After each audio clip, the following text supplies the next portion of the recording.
Hello friends, welcome back to Anvesha Raj channel. आज हम लोग पढ़ेंगे हिंदी वाक्य रचना। ठीक है, हम लोग यूजीसी नेट की तैयारी कर रहे हैं, तो ये यूजीसी नेट के पाठ्यक्रम में ये टॉपिक दिया गया है। ठीक है, हालांकि ये टॉपिक ज़्यादा कठिन नहीं है, बहुत इजी है, लेकिन यूजीसी नेट के पाठ्यक्रम में दिया गया है, तो हम लोग इसको पढ़ेंगे। ठीक है, चलिए पढ़ना स्टार्ट करते हैं। हिंदी वाक्य रचना। ठीक है, सबसे पहले समझते हैं वाक्य। वाक्य क्या होता है?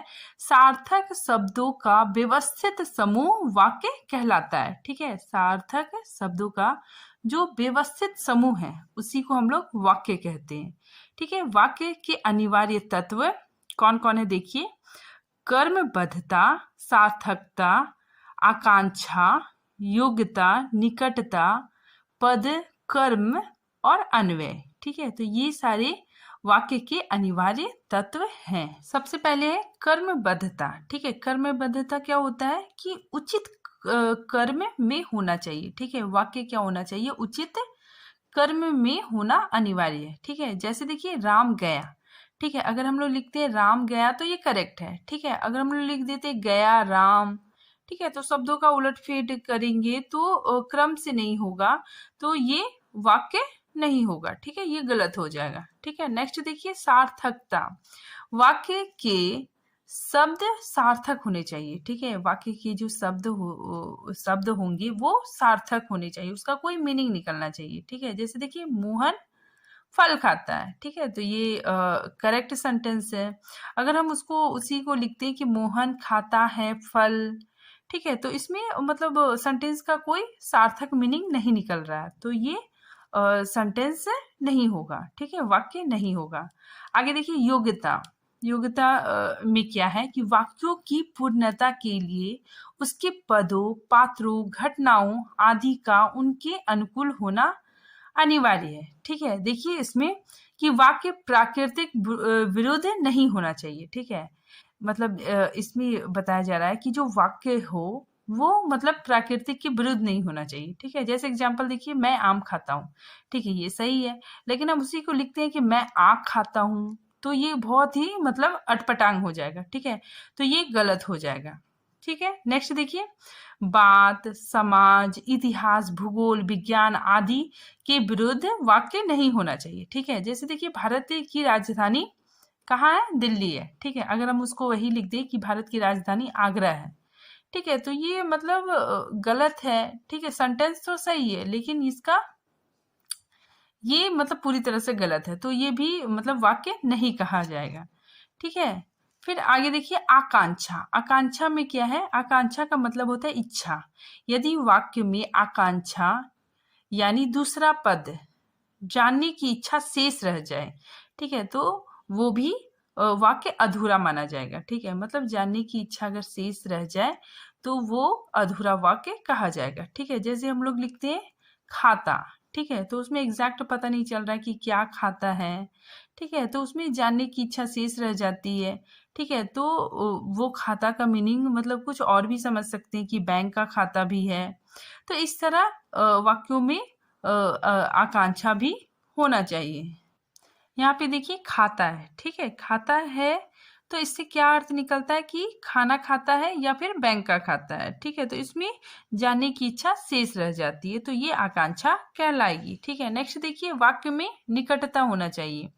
बोलते तथा लिखते समय वाक्य के शब्दों में परस्पर निकटता होना चाहिए। ठीक है, मतलब हम जब भी वाक्य लिखे तो उसमें क्या होना चाहिए? शब्दों में निकटता होना चाहिए। ठीक है ना, ऐसा नहीं कि हम लोग लिख रहे हैं गंगा, फिर काफी स्पेस के बाद फिर लिख रहे हैं पश्चिम से, फिर स्पेस के बाद लिख रहे हैं पूरब की ओर बहती है। ठीक है, तो ये गलत हो जाएगा। ठीक है, तो ये वाक्य नहीं कहा जाएगा। ठीक है, अगर हम इसको लिखते हैं गंगा पश्चिम से पूरब की ओर बहती है तो ये करेक्ट होगा। ठीक है, नेक्स्ट देखिए अन्वय।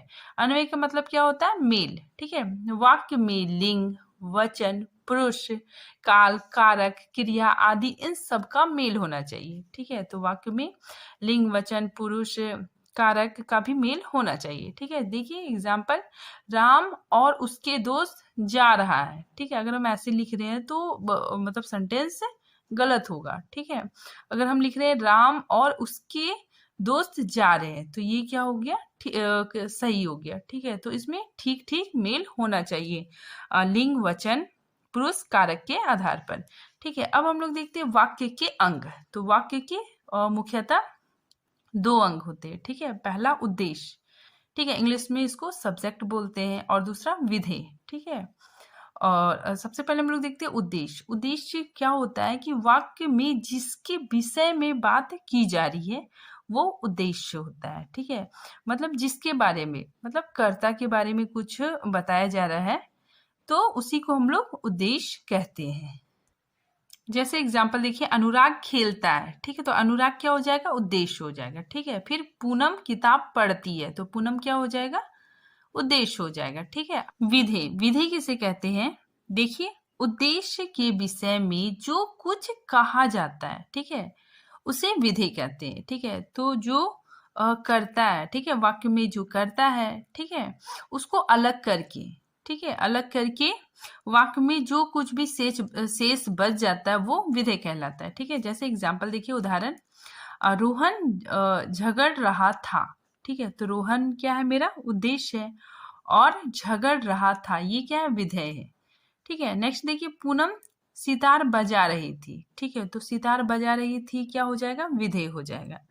ठीक है, अब हम लोग देखते हैं वाक्य के भेद। वाक्य के मुख्यतः दो भेद होते हैं। ठीक है, अर्थ के आधार पर और रचना के आधार पर। अर्थ के आधार पर वाक्य के 8 भेद होते हैं, और रचना के आधार पर वाक्य के 3 भेद होते हैं। वाक्य के भेद, ठीक है, रचना के आधार पे 3 होते हैं। ठीक है, साधारण या सरल वाक्य, मिश्रित वाक्य और संयुक्त वाक्य। ठीक है, सबसे पहले हम लोग पढ़ते हैं साधारण या सरल वाक्य। ठीक है, देखिए इसकी परिभाषा, जिन जिन वाक्यों में एक ही उद्देश्य और एक ही विधेय हो उसे सरल वाक्य कहते हैं। ठीक है, देखिए इसमें और हम लोग इससे भी समझ सकते हैं कि जिन वाक्यों में एक ही क्रिया और एक ही कर्ता हो उसे साधारण वाक्य कहते हैं। ठीक है, साधारण मतलब एकदम सिंपल वाक्य। ठीक है, जैसे देखिए, लड़का पढ़ता है, बारिश, वर्षा। ठीक है, तो इस तरह का वाक्य साधारण वाक्य के अंतर्गत आएंगे। ठीक है, नेक्स्ट देखिए, मिश्रित वाक्य। मिश्रित वाक्य की परिभाषा, जिस वाक्य में दो या दो से अधिक सरल वाक्य इस प्रकार जुड़ा हो कि उनमें एक प्रधान उपवाक्य हो और शेष आश्रित उपवाक्य हो, उसे मिश्रित वाक्य कहते हैं। ठीक है, मतलब जिसमें एक से अधिक वाक्य मिलते हो। ठीक है, किंतु एक प्रधान उपवाक्य हो। ठीक है, उसमें क्या हो, एक प्रधान उपवाक्य हो तथा शेष आश्रित उपवाक्य हो। ठीक है, देखिए वाक्य इन योजक चिन्हों से जुड़ा होता है। ठीक है, जो वाक्य होता है उसमें ये सारे योजक शब्द जुड़े होते हैं। ठीक है, कौन कौन, देखिए, की, जो, जितना, उतना, जैसा, वैसा। ठीक है, जब, तब, जहां, तहां, वहां, जिधर, उधर, अगर, यदि, तो, यद्यपि, तथापि। ठीक है, तो ये सब मिश्रित वाक्य के योजक शब्द हैं। अब हम लोग थोड़ा सा ट्रिक से भी समझ सकते हैं कि मिश्रित वाक्य में क्या होता है। ठीक है, देखिए जहां पर की, ठीक है, ज्यादातर की लगा मिल जाए तो वहां मिश्रित वाक्य हो जाएगा। ठीक है, जैसे की, ताकि, ठीक है, जैसा कि, क्योंकि। ठीक है, और एक ट्रिक है कि जहां पर जा मिल जाए, ठीक है, तो वहां पर भी मिश्रित वाक्य होता है। ठीक है, जैसे जो, जितना, ठीक है, जितना, उतना, जैसा, वैसा। इसका अपोजिट भी आ जाता है कि जैसा, वैसा, जब, तब, जहां, वहां, जिधर, उधर। ठीक है, तो जिसमें जा पाया जाए, ठीक है, और की पाया जाए तो वो सारे मिश्रित वाक्य के अंतर्गत आएंगे।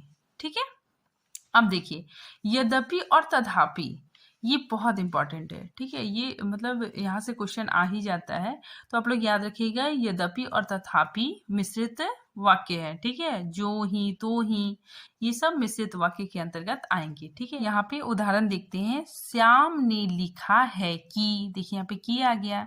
ठीक है, तो श्याम ने लिखा है कि वह कल आ रहा है। ठीक है, तो श्याम ने लिखा है कि ये प्रधान उपवाक्य है। ठीक है, और वह कल आ रहा है, ये क्या है, आश्रित उपवाक्य। ठीक है, नेक्स्ट देखिए, जब वह आया तब मैं चला गया। ठीक ठीक है, तो जब वह आया, ये क्या है, प्रधान वाक्य है और शेष आश्रित उपवाक्य है। हम लोग देखेंगे संयुक्त वाक्य। ठीक है, देखिए, जिन वाक्यों में दो या दो से अधिक सरल एवं स्वतंत्र वाक्य विभिन्न योजकों के द्वारा जुड़े होते हैं, उसे संयुक्त वाक्य कहते हैं। ठीक है, जैसे यहाँ पे देखिए कि ये एक दूसरे पे आश्रित नहीं होते। ठीक है, मिश्रित वाक्य में एक दूसरे पे आश्रित होता है, लेकिन ये संयुक्त वाक्य एक दूसरे पे आश्रित नहीं होते हैं। ठीक है, इन वाक्यों में दोनों ही प्रधान उपवाक्य होते हैं। ठीक है, और दोनों ही क्या होते हैं, स्वतंत्र होते हैं। ठीक है, देखिए, ये वाक्य निम्न योजक चिन्ह से जुड़े होते हैं। ठीक है, देखिए कौन कौन, और, एवं, तथा, या, इसलिए, अथवा, अतः, फिर भी, तो, नहीं तो, किंतु, परंतु, लेकिन, पर आदि। ठीक है, ये योजक शब्दों से जुड़े होते हैं। ठीक है, ये उदाहरण देखिए, वह सुबह गया और शाम को लौट आया। ठीक है, तो देखिए इसमें क्या है कि दोनों शब्द अपना अलग अलग अर्थ दे रहे हैं। ठीक है, मतलब दोनों अपने आप में कंप्लीट है। ठीक है, दोनों ही प्रधान उपवाक्य है। ठीक है, इसमें मतलब एक वाक्य दूसरे वाक्य पे मतलब आश्रित नहीं है। ठीक है, और जो ये और जो लिखा हुआ है, ये मतलब दोनों को जोड़ रहा है। ठीक है, आगे देखिए, वह चला तो गया परंतु रास्ते से लौट आया। ठीक है, तो इसमें भी बीच में परंतु लग रहा है। ठीक है, और ये क्या है, संयुक्त वाक्य है। ठीक है, देखिए, संयुक्त का मतलब क्या होता है, जोड़ना। ठीक है, संयुक्त का मतलब क्या होता है, जोड़ना या जुड़ना।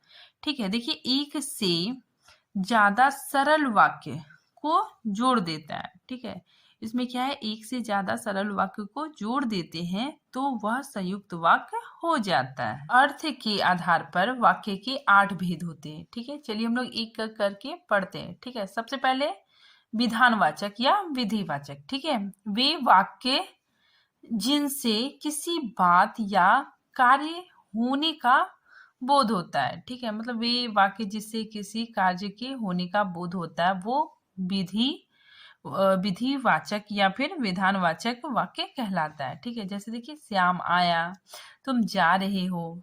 तो इसमें क्या होता है कि जिन वाक्यों में साधारण रूप से बात कही जाती है, वही क्या है, विधानवाचक वाक्य है। ठीक, अब देखिए निषेधवाचक वाक्य। ठीक है, वे वाक्य जिनसे किसी बात या कार्य के ना होने, ठीक है, अथवा इनकार किए जाने का बोध होता है, उसे निषेधवाचक वाक्य कहते हैं। ठीक है, निषेध मतलब ये होता है नेगेटिव। ठीक है, जिसमें नहीं का बोध हो। ठीक है, जिसमें मतलब इनकार किया जाए, तो वो निषेधवाचक वाक्य होता है। ठीक है, जैसे देखिए, राम नहीं पढ़ता है। ठीक है, तो जिसमें नहीं आएगा वो निषेधवाचक वाक्य होगा। ठीक है, ये तो बहुत इजी है। आगे देखिए, आज्ञावाचक वाक्य।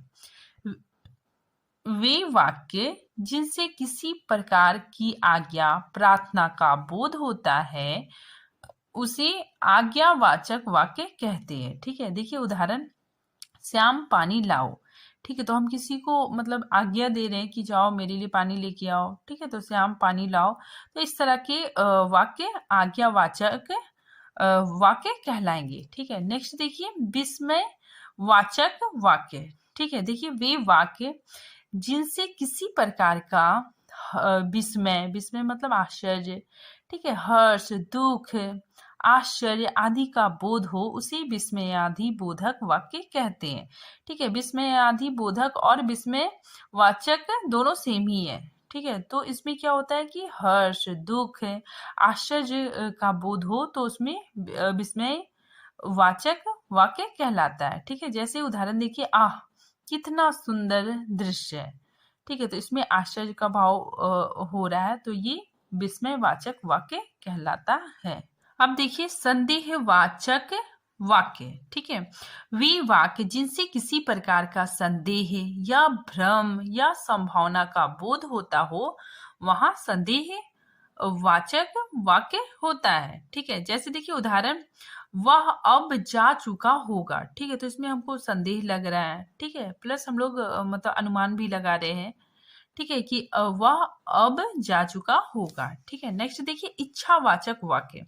ऐसे वाक्य में इच्छा, ठीक है, शुभ कामना और कामना का बोध होता है, वहां इच्छावाचक वाक्य उसे इच्छावाचक वाक्य कहते हैं। ठीक है, देखिए उदाहरण, तुम्हारा कल्याण हो। ठीक है, तो हम किसी की मंगल कामना कर रहे हैं, ठीक है, कि तुम्हारा कल्याण हो, तो इस तरह के वाक्य इच्छावाचक वाक्य के अंतर्गत आएगा। नेक्स्ट देखिए, हम लोग देखते हैं प्रश्नवाचक वाक्य। ठीक है, वे वाक्य जिनसे किसी प्रश्न पूछा जाए या किया जाए, ठीक है, जिससे मतलब प्रश्न पूछा जाए, उसे प्रश्नवाचक वाक्य कहते हैं। ठीक है, जैसे एग्जाम्पल कि तुम कब आए, ठीक है, तुम कहाँ जा रहे हो, तो इस तरह का वाक्य प्रश्नवाचक वाक्य कहलाता है। नेक्स्ट देखिए, संकेतवाचक वाक्य। ठीक है, वे वाक्य जिनसे किसी प्रकार की संकेत, ठीक है, किसी भी प्रकार का संकेत, इशारा का बोध होता है, उसे संकेतवाचक वाक्य कहते हैं। ठीक है, देखिए एग्जाम्पल, यदि वर्षा ना होती तो अकाल पड़ जाता। ठीक है, जो परिश्रम करेगा वह सफल होगा। तो इस तरह के वाक्य में क्या होता है कि एक क्रिया का होना दूसरे क्रिया पे निर्भर होता है। ठीक है, तो इस तरह का वाक्य में क्या होता है कि एक क्रिया का होना दूसरे क्रिया पे निर्भर होता है। ठीक है, जैसे यदि वर्षा ना होती, तो इसमें सेंटेंस इनकम्प्लीट लग रहा है। ठीक है, तो यदि वर्षा ना होती तो अकाल पड़ जाता, तो इसमें क्या है कि एक क्रिया का होना दूसरे क्रिया पे निर्भर होता है। ठीक है, आज ये टॉपिक यहीं पे खत्म होता है। नेक्स्ट टॉपिक हम अगले वीडियो में बनाएंगे, तब तक के लिए थैंक यू।